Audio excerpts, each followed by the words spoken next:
Welcome to Shomach Shov on the Daf. Shir sponsor Lo Nishmas Rabbi Makos Le'apas Yitzchok. We're holding in Makos Daf Yud Zayin. The Gemara on the top of Amud Beis says, Omar Rava, the Yelida Imei Kerb Shimon Teilit, V'loi Loi Teilit. If a mother gives birth to someone like Rabbi Shimon, she should give birth. And if not, she should not give birth. Rashi explains that if the mother is giving birth, she should ask Racham, he has to daven to HaKadosh Baruch Hu, Yirotzet sheyeh ke'Rab Shimon. And the Gemara goes on to say that what is the big chiddush of Rabbi Shimon?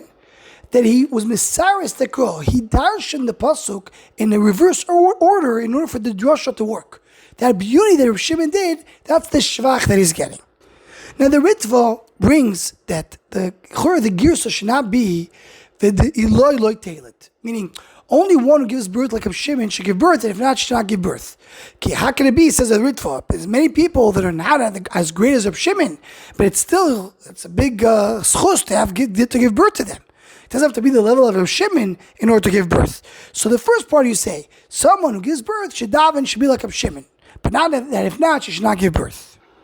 So the Aruch Laner comes here to explain that when the Gemara says the Yal De'imek Reb Shimon Tele, it doesn't mean that she gave birth to Reb Shimon himself, but she gave birth to a male. What does it mean? So he brings that the Gemara in Nida says that if a isha mazras tchilo, then the baby will be a boy. If the ish mazras tchilo, so the baby will be a girl. He says the explanation is why, because the one who starts the process, he gives the choym, he gives the material. The one who ends it gives the tzuro, gives the shape. So what do you see? You see that in a ladle, the end becomes the main tzura, as if it becomes the thing that influences the beginning. Even though the process starts with a woman, but if it ends with a man, so that becomes the ikar tzura of the vlat. So that's exactly what Shimon said. Shimon was misaris akra. He was dashing the end of the pasuk, even though it's the end, and from there he went to the beginning. That became the tzura. That became the mahalach of the drasha. So he says that's what Rabbi means. Someone who gives birth like Reb Shimon, meaning giving birth that the end is the one who is giving the tzura to the whole concept, like Reb Shimon who's misaris akra, and it starts from the end to the beginning, so then she'll give birth to a male. Tailored, like the pasuk says, that's the Gemara and Nida Darshans. Ishaki tazriya v'yoldo zocher. When she'll be yoldo zocher? If she's doing like Reb Shimon, that the end is mashpia on the beginning, that she's the beginning and the male is the end. That's what the Aruch Laner explains. That people that will explain Rava even based on the girsa that we have. And Chidushi Rabbi Yo Gutmacher, one of the later Achronim, he says the pshat like this: what is the Yalde Imi? The mother gave birth. Why are we using the lashon mother? So he explains, mother is a nickname to the seichel. The seichel gives birth to different ideas. What is the Yalda Ima Kerb Shimon? So he says like this. There's two types of drashos that a person can do.